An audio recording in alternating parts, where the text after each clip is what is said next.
En el centro histórico, donde aparte de ofrecer cultura, gastronomía, eventos musicales y decenas de lugares para realizar compras, se ofrecen servicios de masajes que van por cuenta de personas con discapacidad visual. Veamos.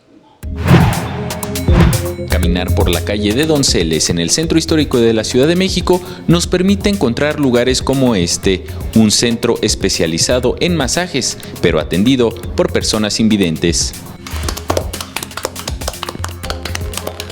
Es una carrera completa.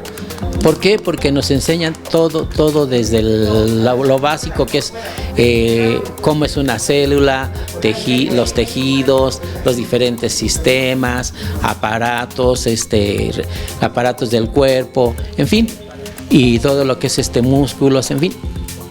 Es decir, no se trata de masajistas improvisados, son estudiosos en la materia que saben aprovechar la mayor sensibilidad que tienen en las manos y agasajar a los músculos que, ya sea por estrés o lesiones, causan malestar en las personas de cualquier edad.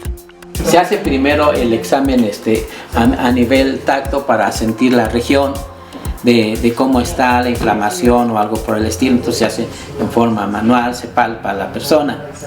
Los aparatos, aunque parecen sencillos, son de la mayor utilidad para relajar la tensión muscular. A esto se le agregan las cremas especiales para facilitar la eliminación de la tensión. Los costos son evidentemente menores a la de los masajes que se realizan en centros privados. En este centro, los especialistas invidentes señalan que el mayor problema que aquejan los pacientes es el del estrés y por ello nos recomiendan prácticamente más masaje de espalda que se puede ver desde en la parte alta por el estrés o por por problemas posturales, y entonces pues ahí se tiene que explicarle al paciente que que si es a nivel nervioso, pues que se trate de tranquilizarse, y si es a nivel postural, pues se les dan ejercicios para que corrija sus problemas por cuestión de postura.